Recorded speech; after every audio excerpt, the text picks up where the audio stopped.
Hello everyone, मेरा नाम जितेंद्र गुप्ता है और आज मैं एक्सप्लेन करने वाला हूँ राष्ट्रीय पंचायती जो कि आने वाले पटवारी के एग्ज़ाम में काफ़ी हेल्पफुल रहेगा।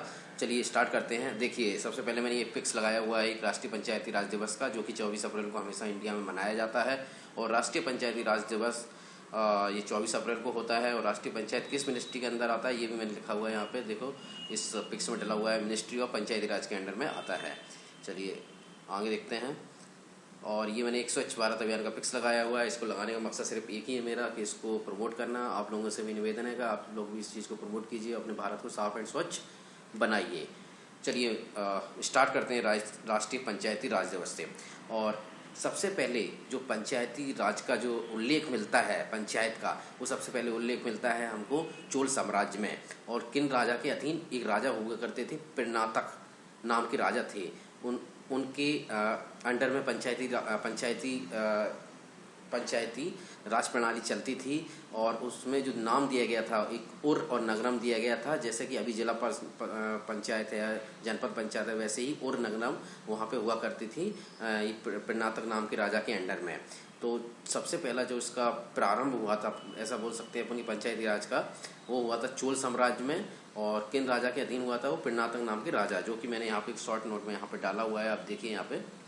तो इसको याद रखना है। और ये काफ़ी बन सकता है कि क्वेश्चन ये कि किस राजा के अधीन हुआ था और किस साम्राज्य के अधीन सबसे पहले पंचायती राज का उल्लेख मिलता है। तो चलो मूव करते हैं नेक्स्ट पर, देखते हैं नेक्स्ट में क्या है। पंचायती राज प्रणाली। ओके सी, देखो आप लोगों ने भी सुना होगा कि पंचायती राज प्रणाली में जो पंच होते थे उनको हमेशा परमेश्वर का वो दिया गया है, उपाधि दी गई है एक तरीके की। पहले अब उन पंचों को परमेश्वर बोलते थे, क्योंकि ऐसा कहते थे कि गांव में यदि किसी पंचायती राज ने जो भी डिसीजन लिया है, निर्णय लिया है, वो सही ही होगा 100%। ऐसे लोगों का विश्वास पहले भी था और अभी भी है। इसलिए उन्हें पंचों को पंचायती राज में पंचों को परमेश्वर की उपाधि दी गई थी। ठीक है। और पंचायती राज की आवश्यकता क्यों पड़ी, आगे देखते हैं हम इसमें। पंचायती राज प्रणाली देश को समृद्ध बनाने हेतु अत्यंत आवश्यक है। जब तक देश में पंचायती राज प्रणाली को सक्षम नहीं बनाया जाता, तब तक देश के असंख्य निर्धन परिवारों तक विकास का वास्तविक लाभ नहीं पहुंचाया जा सकता। ये बिल्कुल सत्य है, क्योंकि देखो पंचायती राज जो है वो देश की सबसे छोटी एक राजनीतिक इकाई बोल सकते हैं हम उनको।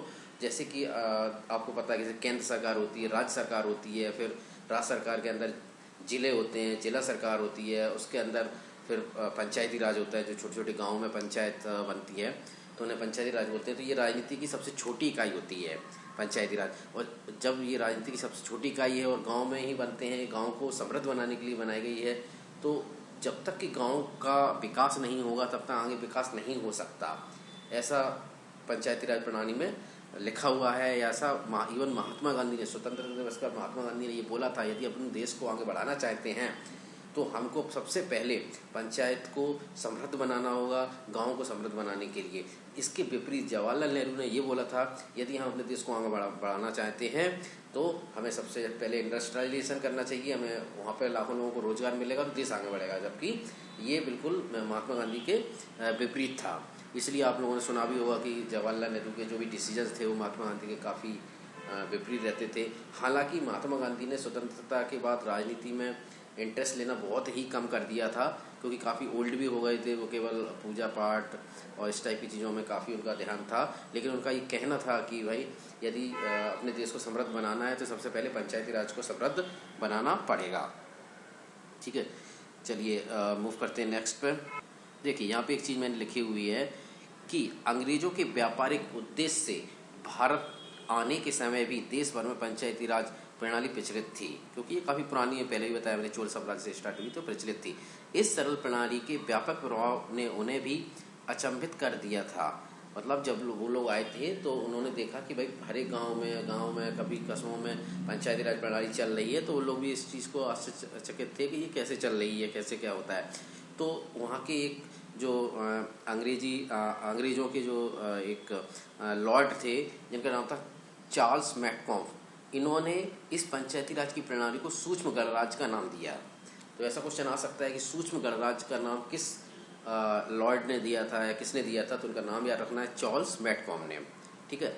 फिर इसके बाद सन 1885 ईस्वी में लॉर्ड रिपन ने पंचायतों पर अपना आधिपत्य जमाने के उद्देश्य से स्थानीय निकाय कानून पारित किए। मतलब पंचायती राज तो चल रही थी, अब लॉर्ड रिपन ने क्या किया 1885 में, अपना अंग्रेजों ने अपना क्या किया, अपना उद्देश्य जमाने, अपना आधिपत्य जमाने के लिए नए नए नियम कानून पारित किए और पंचायती राजों पर लागू करवाए। तो ऐसा क्वेश्चन बन सकता है कि पंचायती राजों पर अपना आधिपत्य जमाने के उद्देश्य से किस लॉर्ड ने स्थानीय निकाय कानून पारित किए, तो उसका नाम होगा लॉर्ड रिपन। चलिए आगे देखते हैं जी। ऑलरेडी मैंने बताया है कि स्वतंत्रता प्राप्ति के बाद गांधी जी के प्रभाव से पंचायती राज व्यवस्था पर विशेष बल दिया गया। ठीक है, तो वो स्वतंत्र भारत में यह प्रणाली 2 अक्टूबर 1952 में प्रारंभ हुई थी।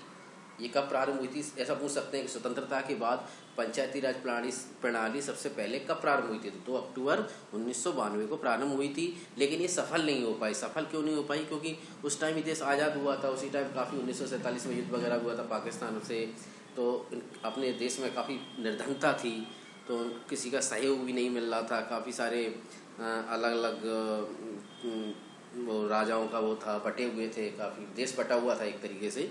बाद में सरदार वल्लभ भाई पटेल ने काफ़ी उस पर जोर दे के सारे जो भी राजा थे या हैदराबाद के या कहीं के भी, तो उनको इकट्ठा किया।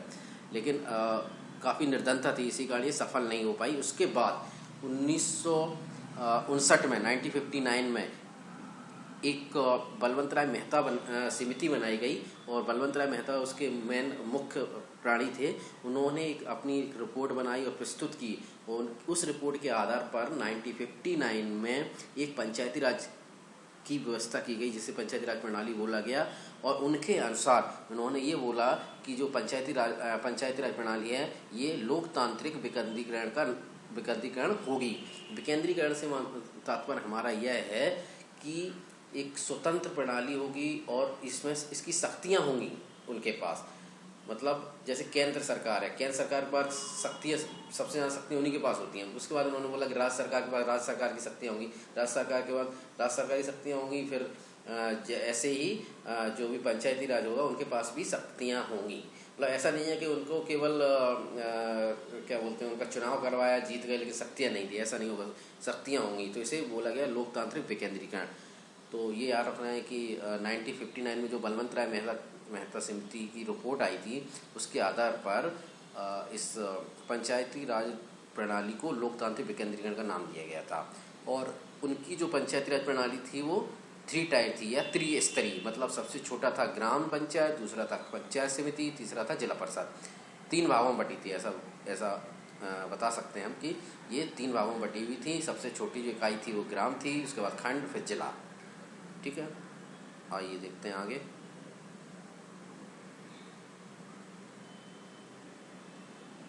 हाँ, देखो, बलवंत राय मेहता की सिफारिश के बाद पंडित जवाहरलाल नेहरू ने सबसे पहले राजस्थान के नागौर जिले में 2 अक्टूबर 1959 को भारी जनसमूह के बीच इसका शुभारंभ किया। मतलब सबसे पहले जो पंचायती राज प्रणाली जो स्थापित की गई या प्रारंभ की गई, वो कहाँ की गई, राजस्थान में नागौर जिले में की गई। वो कब की गई, 2 अक्टूबर 1959 को, याद रखना है। उसके बाद हुई आंध्र प्रदेश में 1 नवंबर 1959 को। सबसे पहले राजस्थान में, फिर आंध्र प्रदेश में। और किसने की, ये पंडित जवाहरलाल नेहरू ने की। और ये कौन सी रिपोर्ट के आधार पर हुई, बलवंत राय मेहता की रिपोर्ट के आधार पर हुई। और बलवंत राय मेहता की रिपोर्ट 1959 में आई थी, और ये त्रिस्तरीय को डिफाइन करती है, ग्राम पंचायत, समिति और फिर जिला। ये सारी चीज़ें रखना है। चलिए आगे बढ़ते हैं अपन। फिर इसके बाद क्या हुआ कि ये जो बनाई गई बलवंत राय मेहता की जो समिति थी, उन्होंने रिपोर्ट दी थी, उसमें भी कई सारी खामियां पाई गई। काफ़ी टाइम पे कई सारी खामियां उन्होंने देखी। तो फिर हुआ ये कि 1977 में जब ये कमियां पाई गई बहुत सारी, तो 1977 में अशोक मेहता की अध्यक्षता में एक समिति बनाई गई और उन्होंने अपनी रिपोर्ट प्रस्तुत की। और एक चीज़ याद रखने वाली है कि 1977 में किसकी पार्टी थी, कांग्रेस की नहीं थी, जनता पार्टी थी। तो जनता पार्टी के कहने पर ही ये अशोक मेहता कमेटी बनाई गई और उन्होंने अपनी सुझाव दिए। और अशोक मेहता की जो कमेटी बनाई गई, उसने जो सुझाव दिए, उसमें पंचायती राज प्रणाली को 2 टायर बताया उन्होंने, मतलब 2 स्तरीय। उसमें ग्राम पंचायत और एक सेकंड, हाँ, उसमें जो राज्य का विकेंद्रीकरण का प्रथम स्तर बोला उन्होंने जिला, और दूसरा बोला मंडल पंचायत, इसमें ग्राम को नहीं लिया गया है।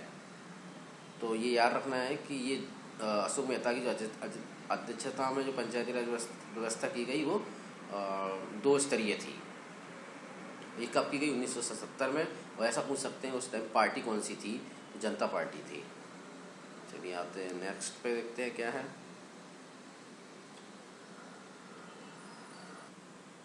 और इसी समिति में, अशोक मेहता की समिति में, इन्होंने देखो ग्राम पंचायत तथा पंचायत समिति को समाप्त कर दिया इन्होंने। याद रखना है कि ऐसा पूछ सकते हैं ग्राम पंचायत या पंचायत समिति को समाप्त किया गया था किस समिति के आधार पर, इसके अध्यक्ष कौन थे? तो वो अशोक मेहता थे। इन्होंने 2 स्तरीय या 2 टायर पंचायती राज प्रणाली को एक्सप्लेन किया था। उन्होंने बोला कि राज्य में विकेंद्रीकरण का प्रथम स्तर जिला होना चाहिए, जिला स्तर के नीचे मंडल पंचायत होना चाहिए जिसमें करीब 15 से 20 हज़ार जनसंख्या एवं 10 से 15 गाँव शामिल होना चाहिए। लेकिन ग्राम पंचायत पंचायत समिति को इन्होंने समाप्त कर दिया था। किसने? अशोक मेहता की समिति ने, जो कि 1977 में आई थी। और उस टाइम जो सरकार थी वो किसकी थी? कांग्रेस की ना होके जनता पार्टी की सरकार थी। ठीक है, चलिए अब देखते हैं जो मेन है संवैधानिक प्रावधान। देखिए, संविधान के अनुच्छेद 14 में राज्यों को पंचायतों के गठन का निर्देश दिया गया है। ये बहुत ही इम्पोर्टेंट है। पंचायत का अनुच्छेद 40 या उसको बोलेंगे आर्टिकल 40। आर्टिकल 40 में कह दिया गया है कि राज्यों में पंचायतों का गठन होना चाहिए, उसमें ऐसे निर्देश दिए गए हैं। तो ये आर्टिकल काफ़ी इम्पोर्टेंट है, ये आ सकता है, तो इसको याद रखना है। उसके बाद 1993 में संविधान का 73वां संशोधन हुआ। ठीक है, उस पंचायती राज संस्था को संवैधानिक मान्यता दी गई। तो ऐसा क्वेश्चन आ सकता है कि पंचायती राज संस्था को संवैधानिक मान्यता कब दी गई? 73वें संशोधन में 1993 में। ठीक है, और इसमें क्या किया गया? इस संविधान के भाग 9 को पुनः जोड़कर तथा इस भाग में 16 नए अनुच्छेद 243 से 243 तक और संविधान में 11वीं अनुसूची जोड़कर पंचायत के गठन, पंचायत के सदस्यों का चुनाव, सदस्यों के लिए आरक्षण तथा पंचायतों के कार्य के संबंध में व्यापक प्रावधान किए गए। मतलब इसका तात्पर्य यह हुआ कि 1993 में 73वां संशोधन हुआ जिसमें पंचायती राज प्रणाली को संवैधानिक मान्यता दी गई और दूसरा भाग 9 जोड़ा गया, तीसरा 11वीं अनुसूची जोड़ी गई। टोटल अनुसूची कितनी है? 12 है, जिसमें 11वीं अनुसूची किससे रिलेटेड है? वो पंचायती राज से रिलेटेड है। ठीक है, और 11वीं अनुसूची जोड़कर पंचायत के गठन, पंचायतों के सदस्यों का चुनाव, सदस्यों के लिए आरक्षण तथा पंचायतों के कार्यों के लिए संबंध में व्यापक प्रावधान किए गए हैं। तो ये बहुत ही इंपॉर्टेंट है, इस चीज़ को याद रखना है। चलिए आगे बढ़ते हैं। देखिए, इसमें एक नोट डला है कि 24 अप्रैल 1993 ईस्वी को 73वां संविधान संशोधन विधेयक लागू हुआ जो पंचायती राज के आधुनिक इतिहास में अस्मरणीय है। ये डेट वैसे पूछेंगे नहीं, फिर भी याद कर लो, 24 अप्रैल 1993 को 73वां संशोधन पास हुआ था। और ये जो संशोधन होते हैं संविधान में, कॉन्स्टिट्यूशन में जो भी अपडेट होते हैं, वो कौन सा आर्टिकल यूज़ करके होते हैं? वो होता है 368। ये याद रखना, जब भी किसी भी संविधान में जब भी कोई संशोधन करना होता है तो जो संशोधन में जो आर्टिकल होता है उसका जो नंबर है वो 368 है या 368, ये भी याद रखना है। ठीक है, तो ये हो गया। उसके बाद देखते हैं, इस कानून के अंतर्गत 20 लाख से अधिक जनसंख्या वाले प्रदेश का प्रत्येक क्षेत्र पंचायती राज का त्रिस्तरीय प्रणाली लागू हुआ। तो ऐसा क्वेश्चन बन सकता है कि कितनी जनसंख्या होना चाहिए जहाँ पर त्रिस्तरीय प्रणाली लागू की जा सके इसकी पंचायती राज की? तो वो 20 लाख से अधिक जनसंख्या वाले प्रदेश होना चाहिए। ठीक है, अब पंचायती व्यवस्था से संबंधित प्रावधान, ये बहुत ही इंपॉर्टेंट है, इनको देख लेते हैं अपन। देखिए, पहला, पंचायत व्यवस्था के अंतर्गत सबसे निचले स्तर पर ग्राम सभा होगी, पहले भी बता चुका हूँ। इसमें एक या एक से अधिक गांव शामिल किए जा सकते हैं। तो एक या एक से अधिक, याद रखना, एक गांव भी हो सकता है, एक से अधिक भी गांव भी हो सकता है। ग्राम सभा की शक्तियों के संबंध में राज्य विधानमंडल द्वारा कानून बनाया जाएगा। अब ग्राम सभा की जो भी शक्तियाँ होंगी पंचायती राज की इस ग्राम सभा में, तो उसका जो शक्तियाँ होंगी उसका कानून कौन बनाएगा? क्या क्या शक्तियाँ होना चाहिए? वो बनाएगा राज्य विधानमंडल। ये पूछ सकते हैं। ठीक है, जिन राज्यों की जनसंख्या 20 लाख से कम है उनमें 2 स्तरीय पंचायत अर्थात जिला स्तर और गांव स्तर पर का गठन किया जाएगा और 20 लाख की जनसंख्या से अधिक वाले राज्यों में त्रिस्तरीय पंचायती राज अर्थात गांव, मध्यवर्ती तथा जिला स्तर की स्थापना की जाएगी। ये याद रखना, ऐसा क्वेश्चन पूछ सकता है कि किसी गांव की जनसंख्या 20 लाख से कम है तो उसमें 2 स्तरीय होना चाहिए, त्रिस्तरीय होना चाहिए तो उसमें 2 स्तरीय पंचायत होना चाहिए, लेकिन 20 लाख से अधिक है तो उसमें त्रिस्तरीय होना चाहिए। चलिए हाँ, तीसरा पॉइंट देखिए आप, सभी स्तर के पंचायतों के सभी सदस्यों का चुनाव वयस्क मतदाताओं द्वारा प्रत्येक 5 वर्ष में होगा।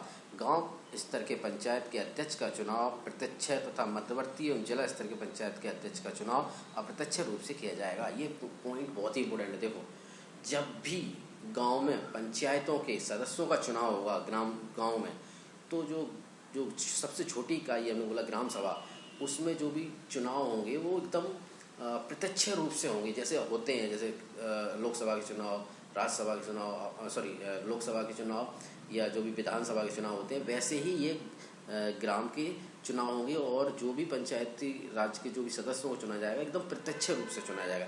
लेकिन हमने बोला त्रिस्तरीय होता है, तो ग्राम लेवल के तो प्रत्यक्ष रूप से चुनाए जाएंगे, लेकिन जो 2 स्तर और हैं जिन्हें हमने बोला समिति, जिला स्तर के पंचायत का अध्यक्ष, तो उनका जो चुनाव किया जाएगा जिला स्तर के पंचायत के अध्यक्ष, वो अप्रत्यक्ष रूप से किया जाएगा। प्रत्यक्ष का मतलब क्या होता है? प्रत्यक्ष का मतलब होता है जो वोटिंग के द्वारा होता है। प्रत्यक्ष का मतलब वोटिंग से नहीं होता है, उनमें से ही किसी को चुन लिया जाता है, जो भी उसकी डिग्री के हिसाब से, उसके आचरण के हिसाब से, उसका योग्यता के हिसाब से, तो वो अप्रत्यक्ष रूप से बोलते हैं अपन। ठीक है, तो इसमें ध्यान रखना है कि ग्राम लेवल पर जो होता है वो प्रत्यक्ष रूप से होता है, और जो दोनों और अलग बचते हैं जिला लेवल पे और समिति लेवल पे, उनमें अप्रत्यक्ष रूप से होता है। चलो चौथा पॉइंट देखते हैं। पंचायत के सभी स्तरों पर अनुसूचित जाति तथा अनुसूचित जनजाति के सदस्यों के लिए उनके अनुपात में आरक्षण प्रदान किया जाएगा और महिलाओं के लिए 30% आरक्षण होगा। तो ये तो सबको पता है कि अनुसूचित जाति, अनुसूचित जनजाति, उनका जो भी अनुपात रहेगा उस हिसाब से उनका आरक्षण मिलेगा, और महिलाओं के लिए तो 30% है ही। अब तो कई जगह 33% भी है, तो इसको जो आंसर आएगा वो 33%, यदि क्वेश्चन में आता है तो 33% आंसर मार्क करना है आप लोगों को।